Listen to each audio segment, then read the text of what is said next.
Tom Harmony is the St. Louis Park City Manager. Debbie Patel is the Mayor of Richfield. We have John Starr, who's the Richfield Community Development Director.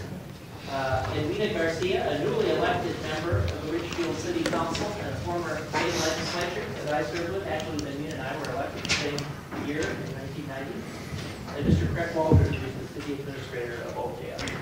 And I don't know if you've decided on order in any way. I know that Mr. Walter has some time constraints, so maybe we can. Okay, good. Sure. Thank you. What I'd like to do is start out with just a brief story, and then I'll have a couple comments on policy and so forth. But my story here really goes to what we face at the local level in terms of reinvestment and redevelopment. We had a situation where we had one of the classic neighborhoods, single-family homes, apartments, right at the tipping point, and next to that we had a commercial district where we had a bar and restaurant called Blackie's that quite frankly was just free-for-all. We would have police calls, we'd have shootings going on in these existing neighborhoods. It was getting completely out of hand. And our city council, basically in working with staff and after we made a series of recommendations and potential funding scenarios, and this is having to get this done after we lost the ability to condemn over the years and so forth, City Council basically turned us loose to get that property and get it cleaned up. We subsequently were able to do that. Right now it's gone. It's been demolished. It's taking the pressure off that adjacent neighborhood now in terms of, I think we're actually moving back from the tipping point. But it took a lot of courage and perseverance by the City Council to move forward with that. First of all, with the funding drying up to get something like that done. Of course, we had the classic case where one of the planning commissioners turned against us, so he was using that as a kind of a political fulcrum and using his position to oppose the project.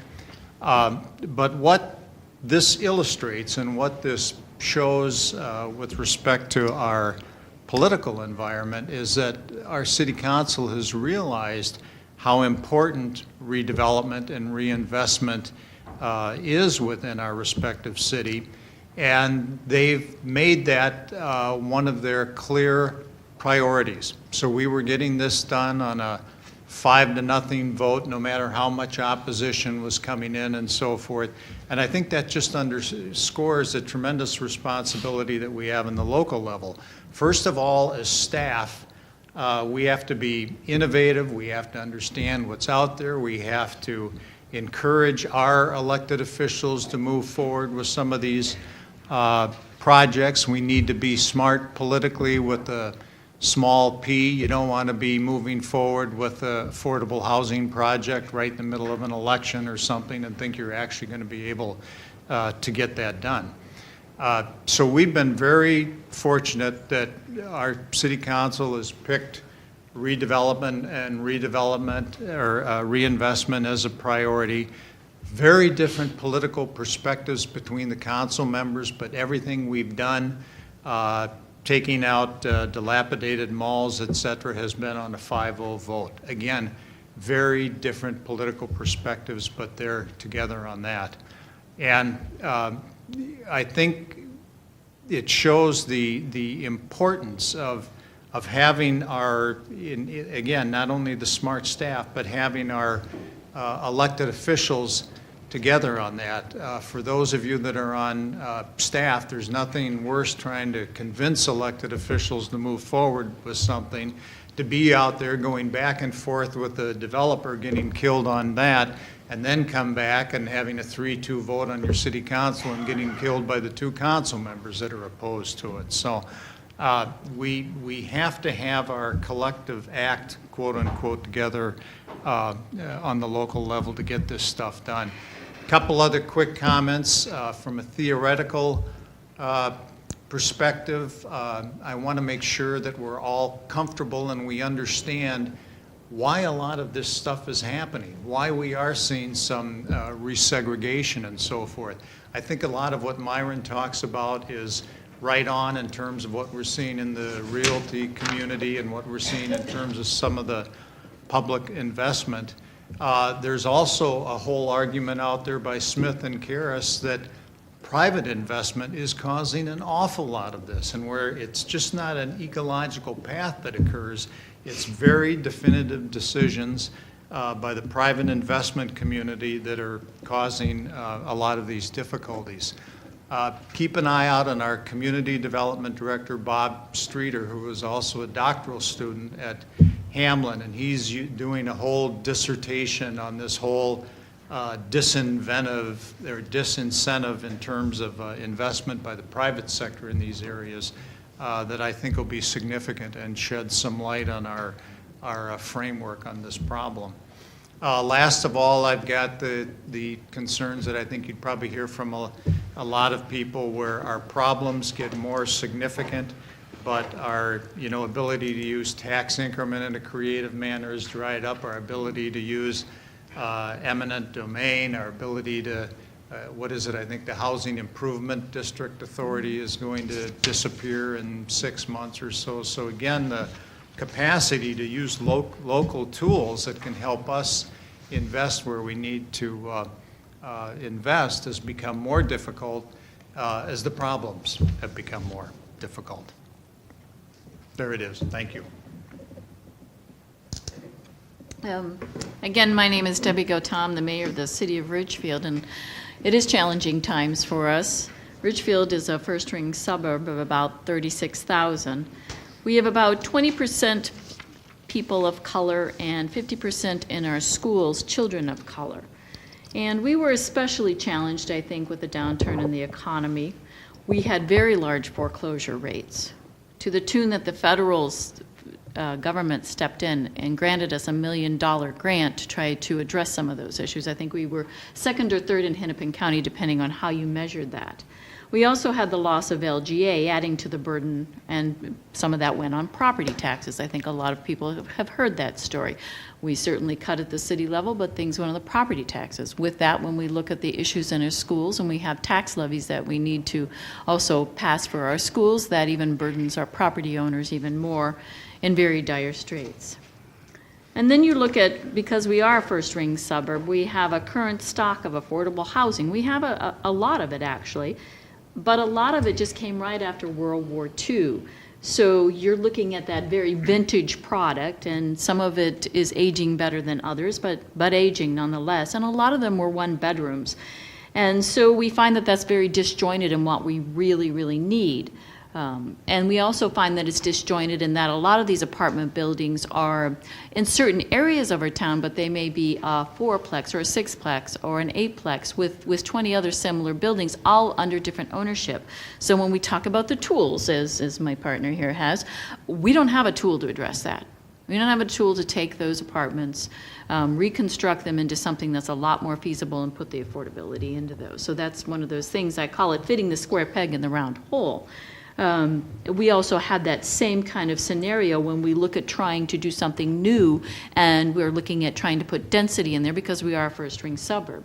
We have transit where we are. We want to try to develop really good apartment complexes, but we don't have the swath of land that it really takes to put the buffers in that we need for the neighborhoods, the parking around there. We don't have the ability to put the parking in. And again, it's one of those things where we don't want to impact neighborhoods highly by putting a 4- or 5-story building up against single-story family homes right across the street. And of course, this all has to do with our schools. And our schools are really good schools in Ridgefield. And again, some of the measurements don't show that because we have a diverse population, and so we're testing students that have scores that don't reflect what they really can do because they have a language barrier. And I think our schools have actually risen to that occasion. We have the STEM school and we have a dual language school. The STEM school is the science, technology, engineering, mathematics, and it's actually brought a lot of the population back into the schools of Richfield, and open enrollment has brought them back into there. And these kids are soaring, and we're closing the achievement gap because of that. But again, it's all about balancing the stability of housing and providing that housing for those students in a first-ring suburb, versus what we're doing with the schools. So again, we're looking at this, how do we find ways to develop this better? And I can tell you that we have struggled with this, and some of you probably read the newspapers about the Pillsbury Commons issue. That was a Richfield issue that was highly publicized. This was a swath of city-owned land that we were trying to develop. And when this first started, it started out to be an idea of putting some townhouses up in this very nice located residential area. And through many iterations, it became an apartment complex at one time 4-story with 100% affordable housing, with 80 units possibly. And then they tried to change it back and forth and everything. But again, then we were segregating by income level. And segregation is segregation, whether it's by income level, whether you're in poverty or not, or whether it's racial. And it wasn't the integrated program that we had hoped, like inclusionary housing. So to that fact, the Pillsbury Commons did not happen, and it was a battle with the neighborhoods as well for a very long time, trying to decide if we could get something to work in there. And we decided to turn down the project, and we never did get something to go in there. And some of the problem is it's just the financial feasibility in a first-ring suburb of redeveloping. And I'm sure you're seeing this as well, too. We can't just put townhouses in there because it's not financially feasible. But there was a lot more to this Pillsbury Commons, and at this point I'm going to introduce you to Edwina Garcia. And she was a former representative, but she also served on the council before this, and she probably has some history, a lot more than I do, about some of that. And I want you to elaborate on that, please. Thank you, Mayor. We moved to Richfield in 1972 from New Mexico. And one of the things that I did is I immediately engaged in the community, whether it be school committees, city commissions, the DFL party, whatever there was, I was part of that. And I was fortunate because I didn't have to work. And so I was able to be at home with my daughter. In the meantime, I served on every single committee you can think of almost, including 4 committees on the Met Council. So that was, and like, for example, we had the Minority Issues Committee at the Met Council, and that included Sarah Shells Belton, Bill Davis, Carlos Mariani, a number of us minorities who went on to do other things. And that was because we were just a group of just ourselves. So we could discuss ourselves and in terms of being racial minorities. And that's a big help. When I saw the panelists and I saw Helen, I said, we need that voice almost everywhere. Right now when I'm in Richfield and I'm in a community meeting, I'm usually the only person of color there. And when I moved, we had myself and Matt Little. I think most of you know Matt Little. And we just considered ourselves, the token minorities, which we were, and I still am. And I'm always called because of that to serve on this committee or that committee. But Debbie was telling you about the Pillsbury Commons area. And we do need affordable housing. But that project came forth, and we had a group in our city of neighbors that came together. They put together, repeated flyers and pamphlets, what have you. Very inflammatory. I couldn't believe it. It was almost teeny tiny in terms of being called just a racial, go to hell type of information.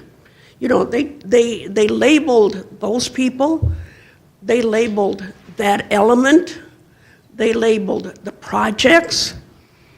they gave these folks that were coming in and had to have a certain income level and were going to live there and what have you as, those folks that don't conform to our community. And our community used to be a community that was called a bedroom community because our city fathers, they wanted a community that didn't serve liquor or didn't have liquor. And naturally, what happens is that a lot of those communities went across to Bloomington. And so we didn't have much of a tax base. It took a while before, those folks retired and we got new people in the council and were able to develop. And what I think right now, we have a very handsome tax base in comparison to what we had in the 80s. And one of the reasons too is we have John Stark, the folks that we had before, good folks. But after you work in the city, after a while, you're looking at the same thing and you're not thinking outside the box. And one of the things that I saw in John is that he was ready and open to whatever was going on. He worked, when I interviewed him regarding that Richfield Commons property, he was open and he never, ever, ever once talked about a minority issue or whatever as being troublesome. And I think we're very, very fortunate in that. And right now, I think the Met Council expects for us to provide housing for Bloomington, Eden Prairie, because, they have the jobs and we're supposed to provide housing. Well, we need the Met Council to come and join us in really looking at the program realistically. And to that, I just want to introduce again John Stark and say, the Met Council asks us for goals for housing. We all have housing goals, right? But for right now, it seems like to us as some of the policymakers that it's a game of designating areas for affordable housing on these plans that are viable single-family neighborhoods, and we don't see them ever moving into really being affordable housing. I'm going to be real open and frank about that. And I'm not the only suburb that's doing that. And in fact, I robbed it from somebody else, and I'm not going to give names. So it's a shell game, and then we have to do the rezoning, and now the neighborhoods are irate. So I end up on the fronts of lawns with 100 constituents who are very upset about this, saying, well, am I going to have to disclose this when I sell my home?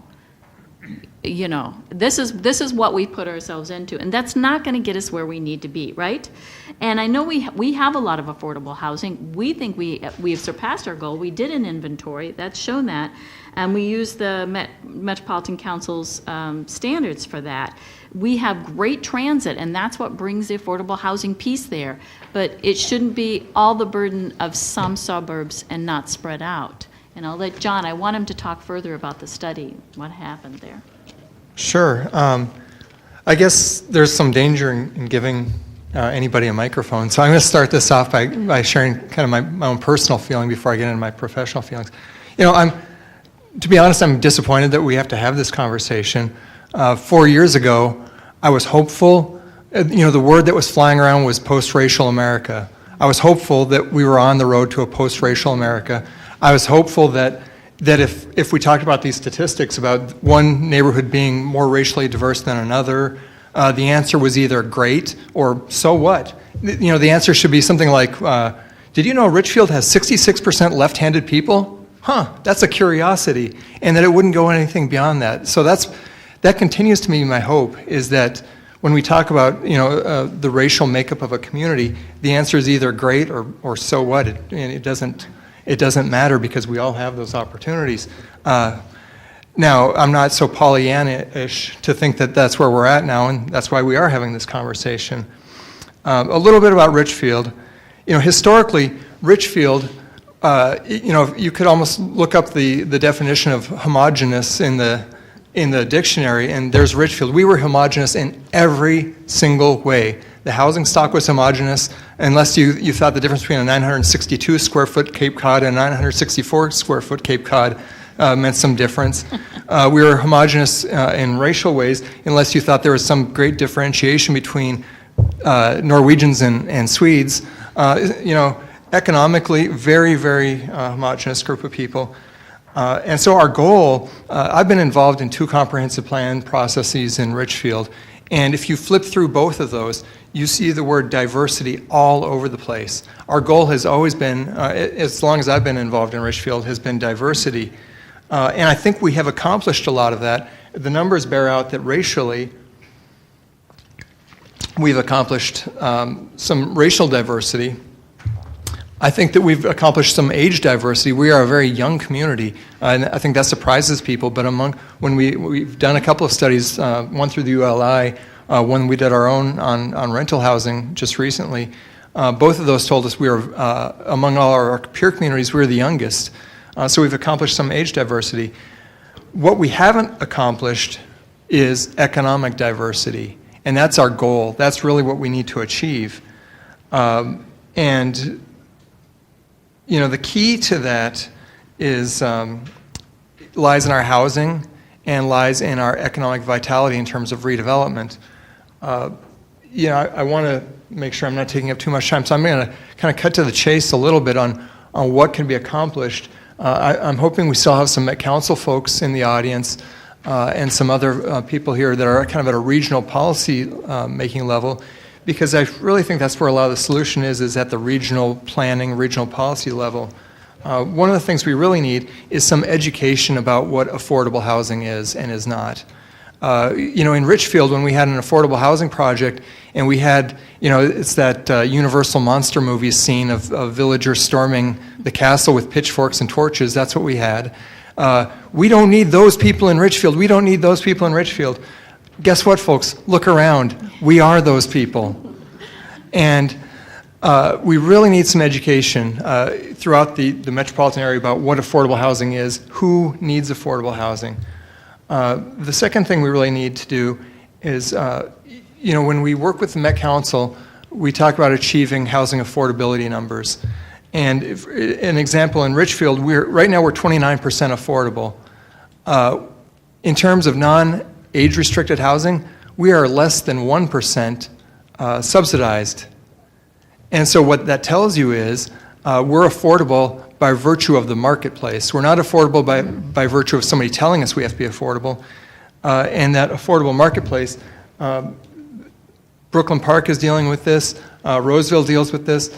It's really by virtue of the fact that we have a lot of 1960s apartments that are really crappy. And if that's how we hang our hats on being an affordable community, we're not getting it done.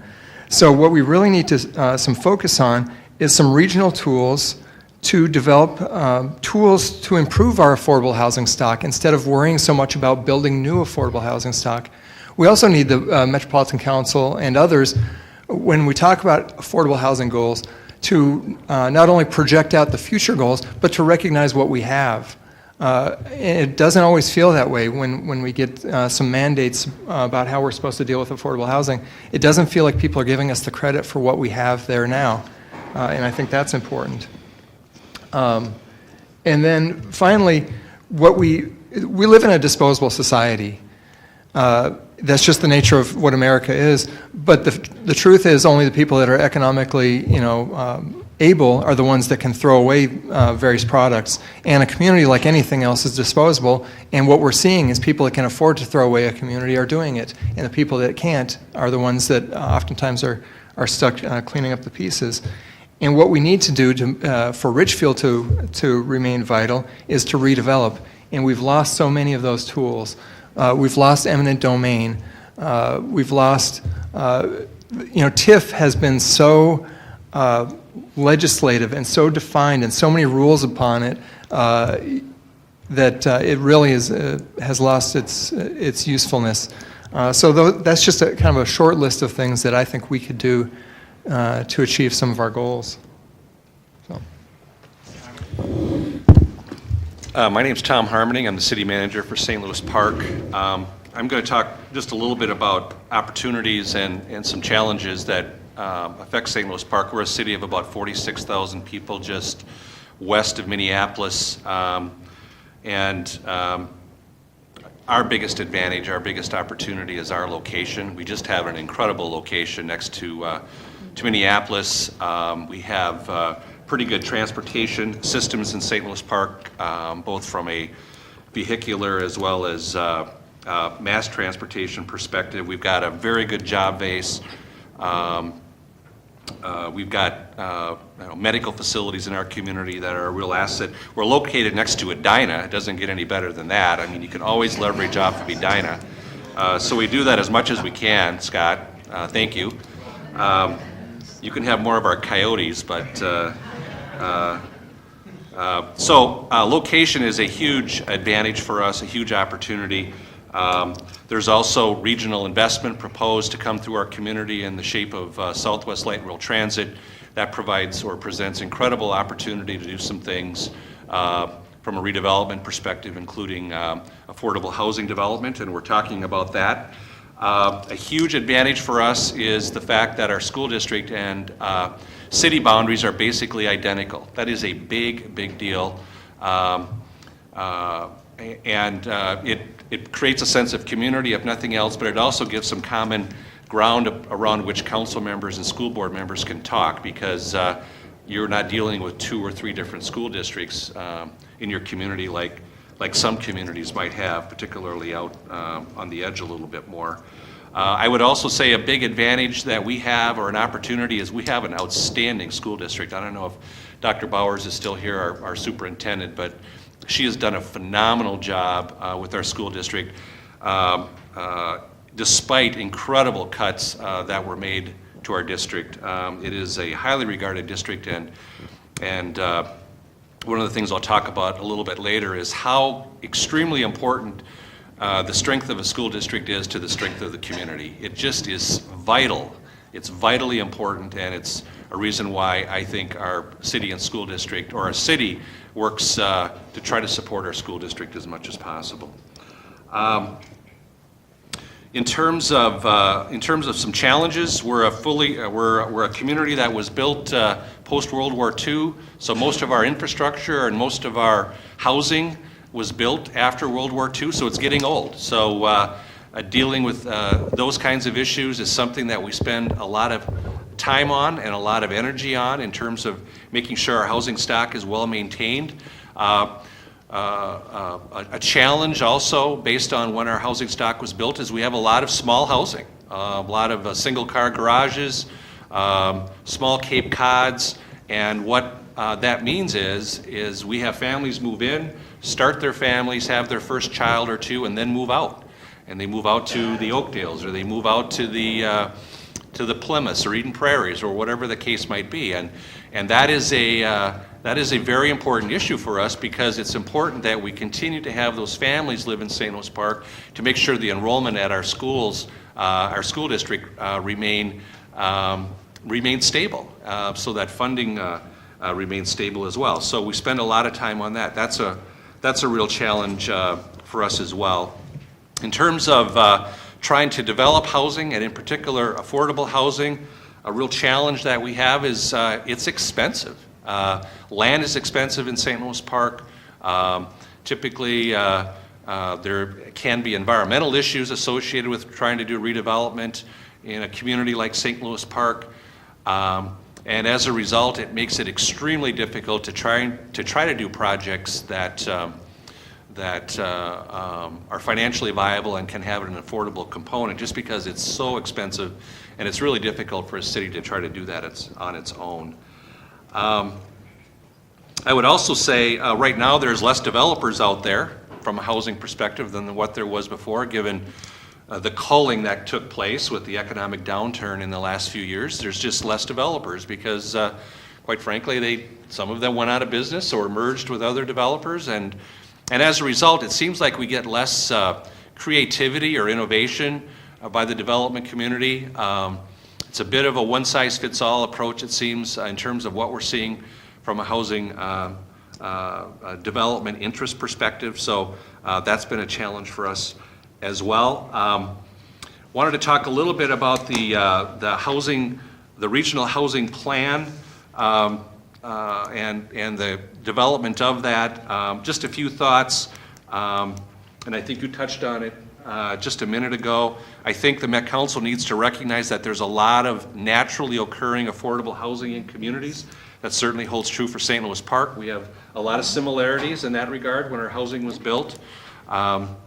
So I'm not sure there's really much credit given for that. We really struggle with the one-size-fits-all approach. By the way, the Met Council is suggesting we need to add 500 more units of affordable housing, I think by 2020 or thereabouts. We kind of scratch our head on that a little bit, given what we have in our community, and quite candidly, I don't know how we would ever achieve that, 500 more dedicated units of affordable housing. I think the regional housing plan needs to recognize the changing housing preferences of aging baby boomers and Gen Xers and Yers, because they're different, I think, than what us baby boomers might think they should be. I think I tend to look at the operation and my employees from a baby boom generation perspective when that's just not the way it is anymore. So I think the Met Council needs to keep that in mind. The other thing I would say is if housing is a regional issue, then there needs to be strong regional tools available, including financing. If this truly is a regional issue, then the Met Council has to step forward and help solve this problem through the necessary tools, including money. Those are just some thoughts on the regional housing plan. The last thing I would say in terms of the community dealing not only with opportunity but with challenges is that the community needs some vision. And in St. Louis Park's case, we have successfully completed 2 visioning processes, the one in 1995 and another in 2006. And the community was truly involved in that, and it has led to some significant change in our community for the better. I tend to be a Jim Collins fan. Some of his books you might have read, Good to Great or Great by Choice. Collins talks about having a real strong discipline towards what's important to accomplish, kind of a fanatic discipline to focus. And our visioning process has really lent itself to that. We've kind of identified those things that are critically important for our community to be successful, and 4 or 5 areas that I would point out that we spend a lot of time on, and this is where I think that focus comes in, is we need to be perceived as a safe community, because if you're not perceived as a safe community, not a whole lot else matters. Why in the world would people want to reinvest in your community when there's not a sense that that community is safe? Second, we need, in St. Louis Park's case, this is not a one-size-fits-all. It's not necessarily true for Oakdale, but it is true in our case. We feel our neighborhoods, we need to continue to grow the strength of our neighborhoods and prop up and support our neighborhoods. That's why we've spent so much time on our neighborhood program, quite unique, quite aggressive, and it's really paid dividends. Earlier I talked about the fact most of our community was built post-World War II. It's wearing out. So there has been an incredible focus on reinvesting in our infrastructure. Once you get into a hole that's deep, you'll never get your way out of it. So we spend a lot of time talking about reinvesting and actually reinvesting in our infrastructure. And that's not only public sector infrastructure, that's private sector infrastructure. The buildings in our community are infrastructure. So that's, in the case of housing, why, like Richfield, we spent a lot of time, in fact, we've copied a lot of your tools on making sure that our housing stock is as well maintained as possible. And then last but not least, the fourth and most important, I think, area that we need to focus on is ensuring that we have a strong school district. If our school district goes, so does our community. Exactly. And I think as time has gone on, we've realized that more and more. So with that, I'll turn it over to Brooklyn Park. Thank you. What they said. I guess one of the disadvantages of going last is that they tended to hit a lot of the high points there. But I think one of the things that the Brooklyn Park experience can do, though, is move some of the charts that you saw earlier and some of those maps from sort of an abstract into a practical application. I mean, we are a community that In 1990, we were at 91% white. We went in that. In the next census in 2000, we were 73%. And in the most recent census, we were 52%. So there's been almost a 40% change in our community in 20 years. And so you can see a lot of what's happening, and at least locally, that's one of the bigger changes. And what that's meant for our community has been a couple of different things. And I think that a lot of developed suburbs either have or are going to experience some of the things that we have. I just have always said that we were a little bit ahead of that trend, and so we've got a little more experience in terms of dealing with it. But the impacts of that have been significant. I mean, you hear about some of the housing impacts, but we've also lost a lot of wealth. A lot of middle-income white people left Brooklyn Park, so that's impacted a lot of our buying power. It's impacted our retail areas. It's impacted our housing. We've seen our housing values consistently be a little bit lower than a lot of the rest of the metropolitan area. And there's just a lot of things that go along with that. And it's created a certain fragility, I think, within our community that creates special challenges for the staff and for the whole community at large, I guess, to deal with. And that plays itself out when we see things happening that are out there in the world, and they affect us at the local level. We've seen the most recent economic crisis. We look at our peer cities, for example, lost during that period of time about 16% in their tax base, while during that same period of time, Brooklyn Park lost 29%. And so we tend to fluctuate more wildly than some other places because of some of that fragility that exists. You know, we saw a real high disproportionate amount of subprime lending in our community, for example, and we too had the experience of a significant amount of foreclosures. You know, we also received a lot of federal money, significantly more than $1 million, and that's not a badge of honor because it's based on, you know, the extent of your particular problem. So, you know, we have had to apply those things and look at utilizing those tools, and I think that lesson, I think, is important because along with those challenges, I think that relates directly to some of the things that we talk about in terms of some of the policy things out there that can be hopefully solutions to that. And obviously the tools and all of those things that go along with it that have been talked about, I'm not going to elaborate on those because they're important and we need those as well. When we start talking about housing and housing policy as the Met Council looks out towards its next 20 or 30-year plan, we have had some of the same complaints about how affordable housing has been apportioned throughout cities. It was basically done, looked at what is the metro area going to need for affordable housing over the next several years, and then the answer was, well, where can that go? The answer was, well, where is there room to develop it? And I think that, you know, as we've heard today, that the issues around that and the impacts for communities are a lot more complicated, and the impacts are a lot more far-reaching than simply just plunking it down somewhere where it happens to be empty land. So I guess what we'd like to see going forward is maybe a little more consideration given to some of the larger issues that come along with that. You know, when we talk about affordable housing, we looked at our recent numbers, and of our single-family housing stock, about 82% of it is market rate affordable, kind of like John talked about. And of our apartment housing stock, 90% of it is market rate affordable. And so while we struggle with these issues of tax capacity and everything else, there are some things out there that help us, you know, meet our day-to-day needs as far as service delivery. But what we're looking at is how is it going to be that we're able to remake our communities or continue to support that affordable housing that exists going forward? Because a lot of the other policies that we see out there is we see a lot of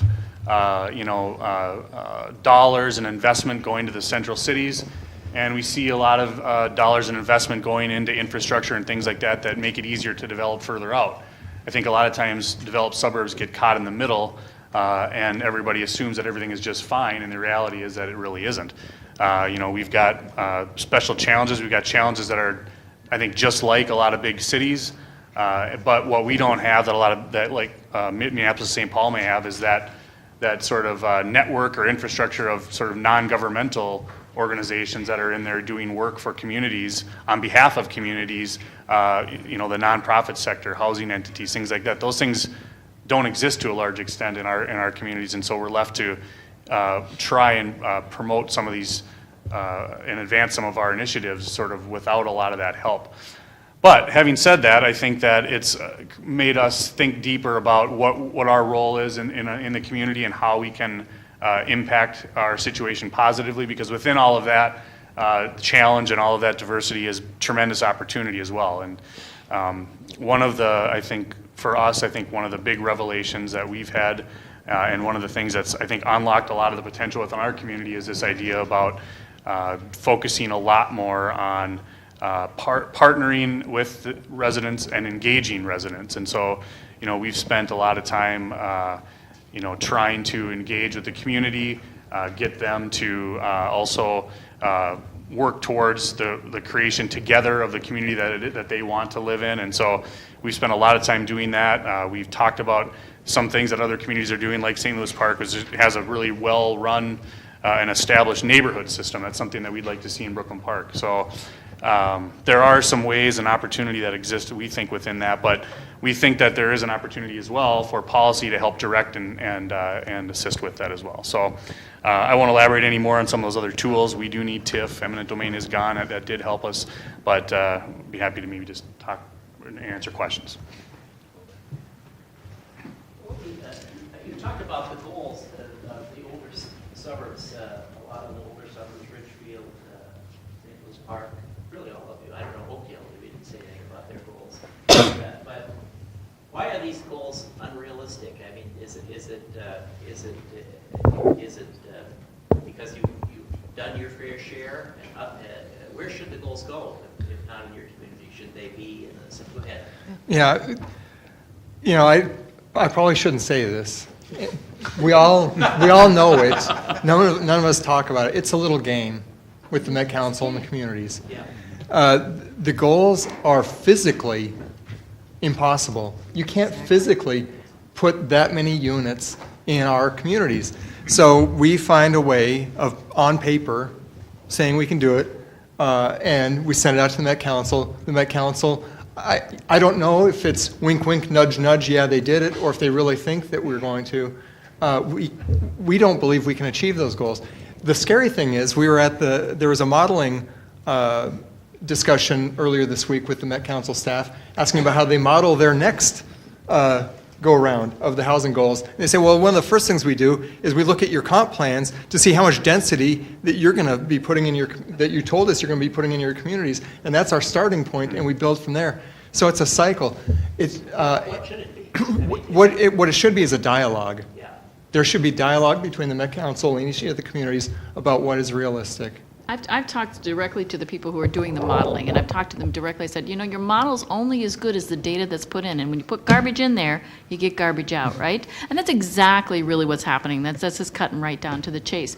And I've had these conversations at the Met Council. I said, this really is totally wrong, needs to be stopped and started from something that's really going to happen, because we don't want to be doing the shell game and saying, oh, we're going to put all this density in this beautiful neighborhood that I have on the west side that everybody's keeping their homes up, and that I had the 100 different constituents out in the front yard. That really did happen to me because they were all up in arms. Why are you zoning this for multi-resident? Are you going to take our homes? And we're not. And they don't get it. They don't get that we're playing this game. They said, well, why are you playing games? So therein comes the whole thing of what's really happening, but it really doesn't address the issue, does it? There's room in Richfield, actually, for more affordable housing. There is. But we don't have a tool to do it. And TIF is a good tool. We need more than just TIF. We need more than just eminent domain. We need some new creative ideas of how to take out some of that old World War II one-bedrooms and put some beautiful apartments with inclusionary housing. So we're not segregating people of colors, and we're not segregating people due to their financial wherewithal and what job they have. Mr. Walbert, do you have something to add to this? Well, I go along with the basic game playing.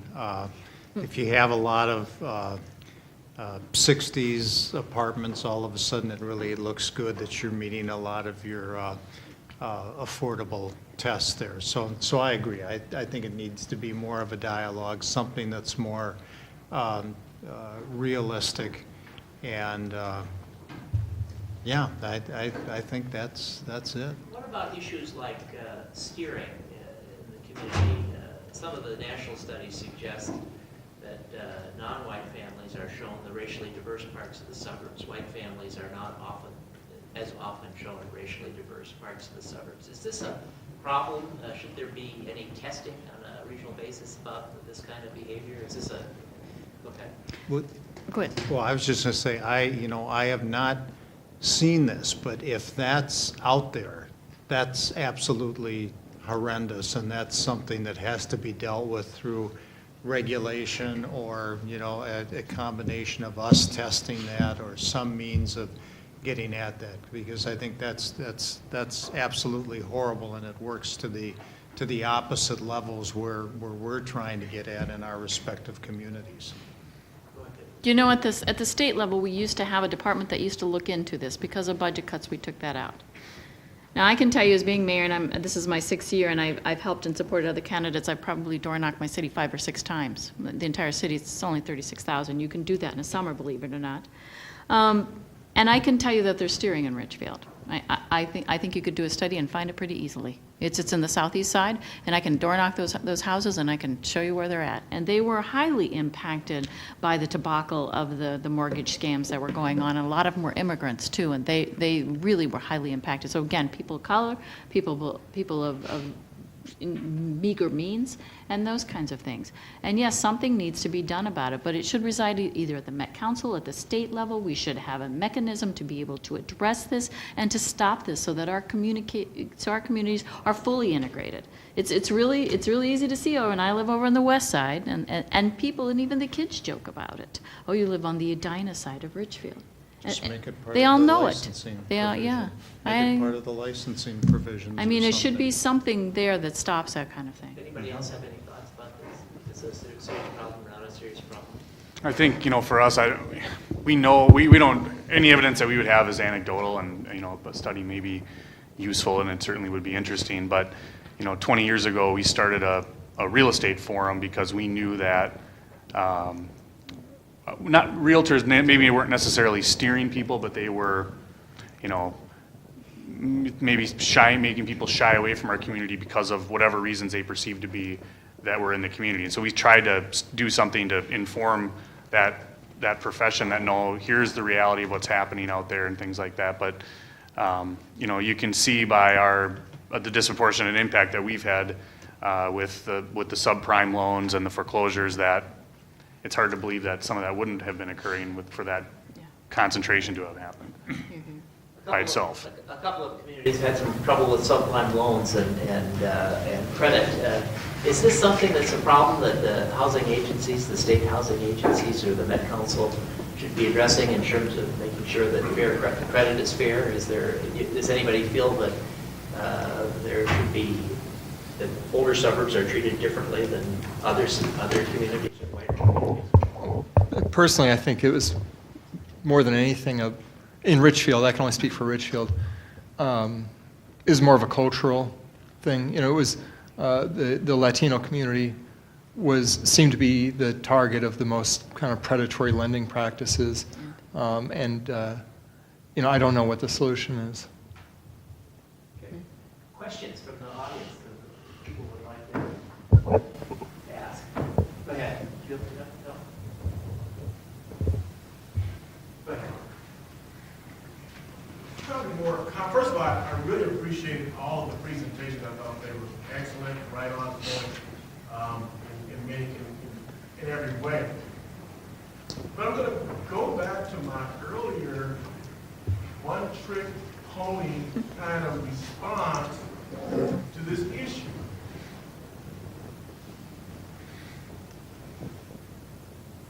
What if there was no achievement gap in our schools between different ethnic groups? That the expectation and the reality was that every student, regardless of their ethnicity or background, was able to get a quality education, be able to go out and compete for a quality job, be able to buy a home wherever they wanted to because they had the income to do so. How much closer would we be to that post-racial society that was talked about earlier? why is it that some people don't want to live next to other people? It has more to do with the attendant biases and or conditions that are associated with those other people. Tendency to be in the criminal justice system to a greater degree. The tendency to not be able to afford to maintain their property to the same degree that I might be able to maintain mine. The tendency to have other kinds of problems and issues that go along with poverty. So what happens is there's a natural tendency, if you will, I hate to use that word natural, but to try to concentrate and isolate folks who don't have means into particular areas and isolate them from the rest. So in terms of policy and focusing on what's important to do until we figure out a way to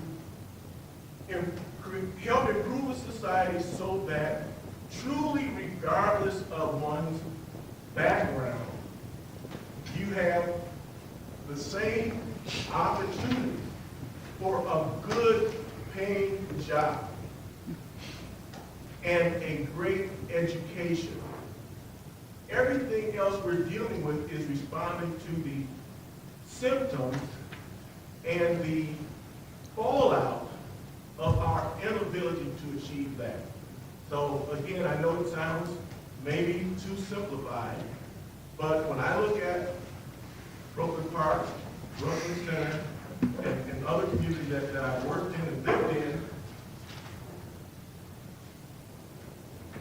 it's about such a high percentage of the residents who don't have good, quality, well-paying jobs. It all begins there. You know, And then the cycle continues from generation to generation. I think the best we can do within our own little spheres, for example, for us, you know, our basic goal is the redevelopment and reinvestment, and then we're very aggressive in terms of economic development, and we're really pushing the job side of everything that we do.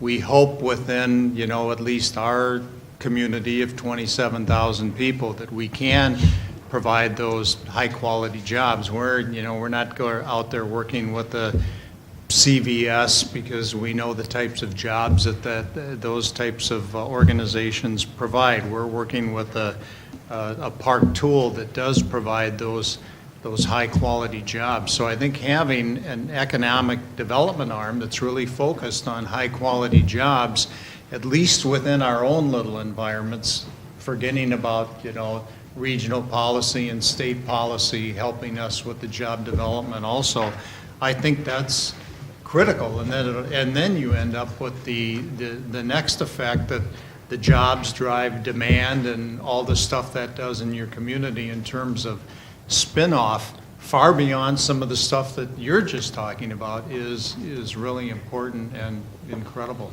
I just wanted to interrupt the panel for a second. I know that the speaker designated is here, and he wanted to speak for a minute to greet the people that are here, and maybe I'll give him a chance. I know he has to leave shortly, so really can return to our conversation. This is Paul Thiessen, who's the speaker designate of the Minnesota House of Representatives.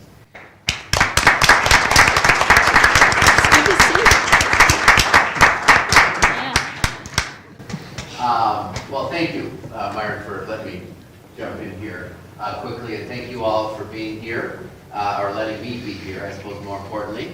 And I see, you know, I currently, well, not until January 8th, represent Richfield as well as Minneapolis. I'm losing that, unfortunately, as part of my district, but I know that it's in good hands moving forward. So I just wanted to say a few words, and Myron and I have been talking a little bit over the last several months about kind of how we move forward on some of these regional issues and housing and how that intersects with education and jobs, a whole variety of issues. And I think we actually, we've kind of come a generation, it seems to me, with the policies that we've had in place and have worked well, and some things haven't worked as well. I know the folks kind of on the ground at the local level are the ones that are really trying to implement the stuff in real time. But one of the exciting opportunities I see for the next 2-year biennium is something that we can really take on in partnership, I hope, between the states and the federal government, but local officials, are ways to kind of take what has succeeded and the kind of really the foresight that went into some of the regional work back in the 80s and 90s, and in the 70s as well, I suppose, but kind of take it to a third generation here and really focus in on how we can update those rules, those regulations, those things that deal with how our region operates as a whole for the betterment of everybody and kind of uplifting everybody can move forward. And in particular, from my perspective, this is something that I've kind of observed in my 10 years at the legislature. When I ran first in 2002, a lot of the discussion was what are we going to do about housing and housing policy and moving forward in a way that, affordable housing, homelessness issue, a whole variety of things. And in the 10 years I've been there, largely I think because we've been struggling year after year after year with significant budget deficits and budget problems which has dominated the discussion, we haven't kind of made the progress I think we need to make. I mean, to me, housing in particular, and we are going to recreate a housing committee in the legislature this year, at least in the House, to focus and raise those issues up as something of and that's to be announced tomorrow, so don't tell anybody, but we are going to do that.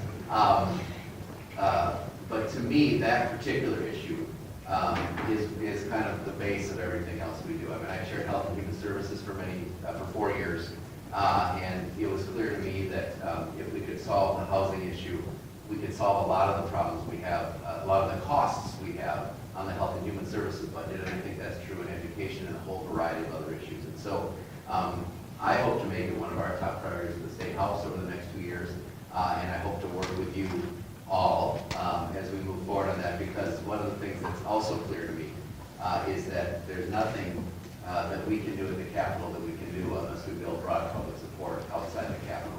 And so we really want to make sure that we're working in that kind of a fashion moving forward. So that's really all I had to say. But thank you for all the work you're doing. Good to see you. Congratulations. And please keep us informed. Our door will always be open if you want to come and talk to us about any of these issues. So thanks a lot. Thanks.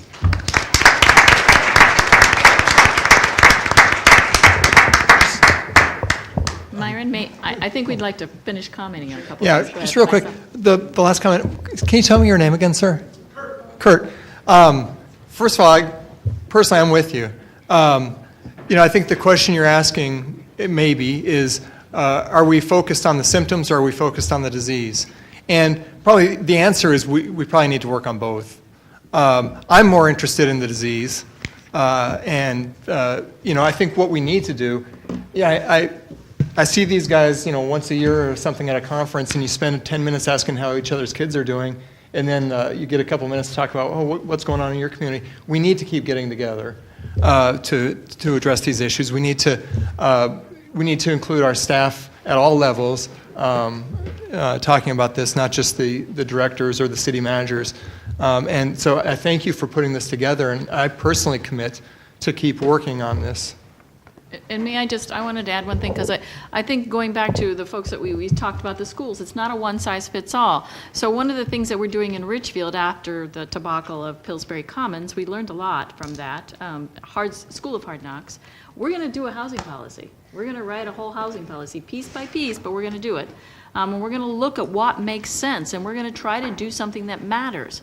One of the things we know we don't want to do is we don't want to segregate people. We've already seen that that's not good. So do we want to look at inclusionary housing like David Rusk talks about? Because we know that when we put people of color or poverty in those areas with other market rate homes, they just do better. And the gentleman left who talked about hope. I think that's, when we talk about hope and the piece we need to give them, they do better because they see other people around them in a different circumstance and they have different interactions, and that leads to some hope. And I think we don't give them enough opportunities for that because we're segregating them in our own communities. Well, I think that our time has come to a conclusion right now. Suspect we have a little bit more time. The schedule is. Yeah, are there other questions that people would like to ask? Yes. I'm not sure who to ask it of, so I guess I'll ask it of you.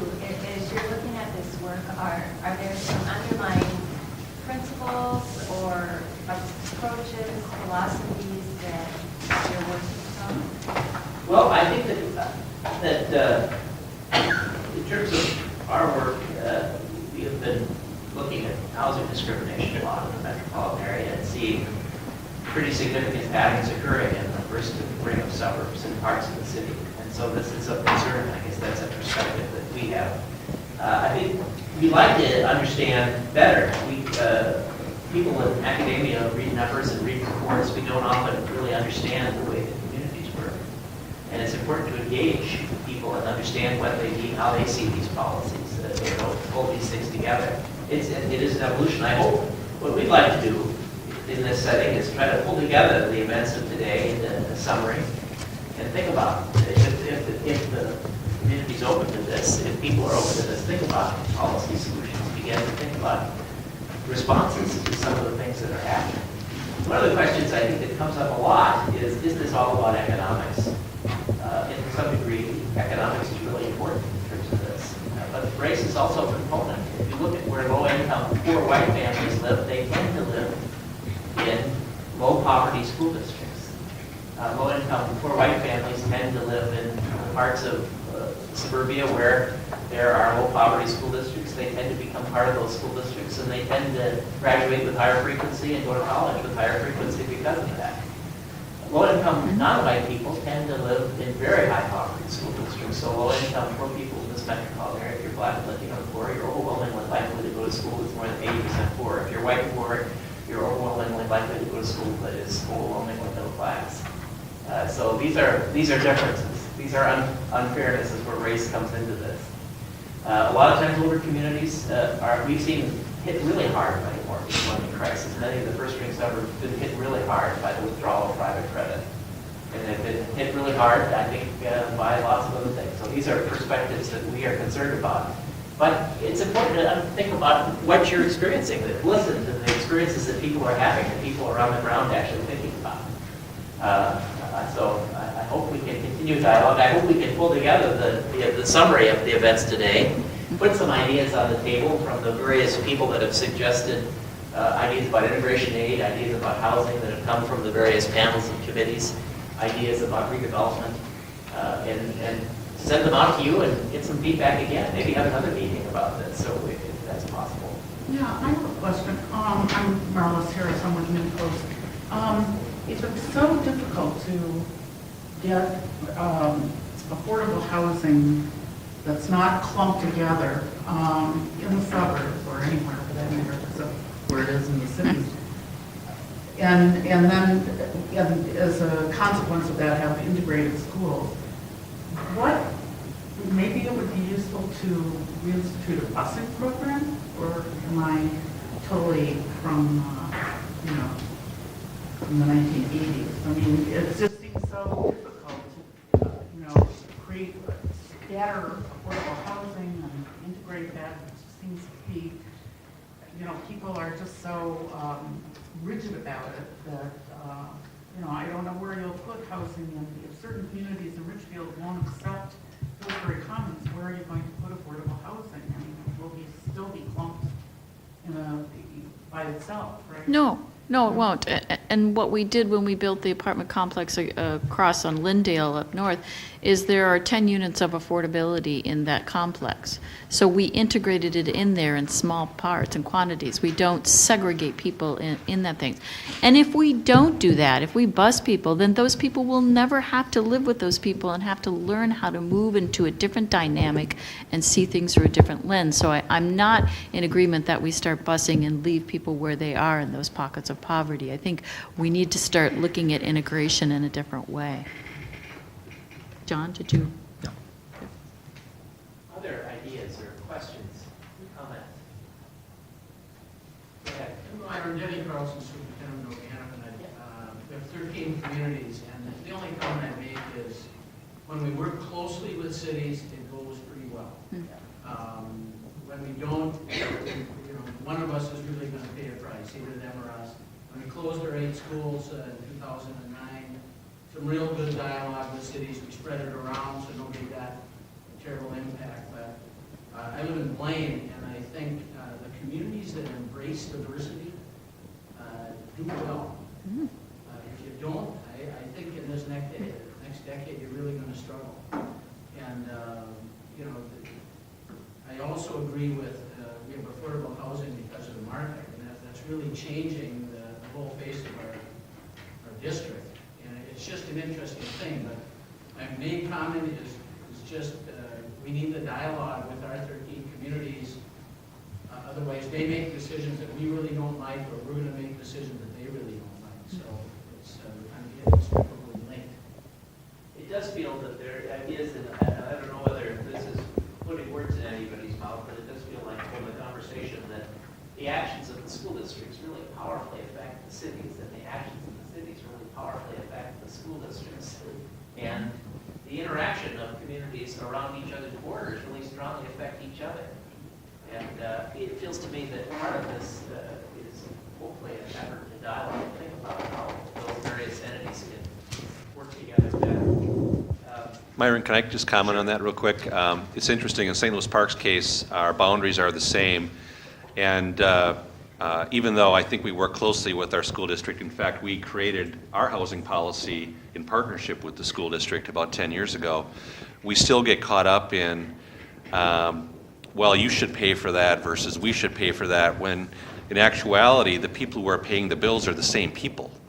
The people who pay for city services are the same people who pay for the school district services. And I have to keep reminding myself and my elected officials that they're all the same people. The financial source is the same people, whether it's the city or school district. We just have to sometimes just tear down that mental barrier. It's harder to do that when a school district has 13 communities. I understand that. It's even harder, I assume, but that it does happen, and it's a challenge always to overcome that. Just one thought. You mentioned embracing diversity, and I absolutely believe that. Myron told me something that I had never heard before. I think it was communities in Ohio, but maybe elsewhere, that the communities go through a planning process to come up with a diversity plan or some deliberate statement or policy about embracing diversity. I think that's an outstanding idea. I think I think places like Richfield, St. Louis Park, Brooklyn Park are just great places. They're kind of the backbone of America. And one of the defining features of them is, as we're talking about, is their diversity. So let's embrace it, and let's put down on paper why we embrace it and how we're going to embrace it. I think one of the things that these communities in Ohio often had program Shaker Heights, Oak Park, many of the older suburbs that had been racially diverse had plans to stay racially diverse and integrated for long periods of time. And they involved programs to deal with things like mortgage lending, discrimination, steering, marketing the community, marketing the very high quality diverse schools. Sometimes these diverse elementary schools in the Twin Cities in places like Hopkins or St. Louis Park or many of those are excellent schools that are performing at very high levels, but because of rumors and innuendos and discussions and things that are not necessarily accurate, the housing market changes. And these are things that communities in the past have done a very good job at stabilizing by being proactive about that. Go ahead. Mayor, and one of the things that Jamie was bringing from Brooklyn Park, one of the things that's become clear to me over the last few months as we've talked about this issue is there needs to be a much stronger regular linkage between the schools and cities in terms of discussing issues of mutual concern. Where Denny has a district that has 13 communities, so many of them, the entire community is one of 6 or 7 or 8 communities within the district. We're unique in that we're separated into 3 districts. So people associate with their schools, just like in their neighbors, they associate around a park or around an amenity in their neighborhood. And in Brooklyn Park, we lose that connection. And nothing evidences that more than what happened with the Osseo referendum, both of which went down. The majority of precincts in Osseo and Maple Grove supported the referendum, and every precinct in Brooklyn Park shot it down. And yet the schools, perversely, the schools that are going to be most dramatically impacted by not passing that referendum are in the precincts that voted down the referendum. So there's a major disconnect in our communities. And I think a lot of it has to do because of the separation of the schools and cities in terms of a regular working relationship. Well, it will be our effort to try to pull this together and report back to you on this meeting today. And hopefully we will be able to come together again with some policy proposals and ideas that you've laid out on the table today, and perhaps in a suburban location, perhaps at one of the city councils or city halls. We thank you for coming. We encourage you to look at our website and take a look at the reports. Provide us any feedback or comments on today that you would you'd like to, anything that we're missing, anything that occurs to you later, we'd like to hear about it. And we'd like to pull this together. And then we'll send it back to you, and you can review it, and hopefully we can come up with some kind of a policy report. We want to thank you, too, for your hard work Thanks, on Myron. this and bringing us Well in. Thank done. you, Myron. We really appreciate that.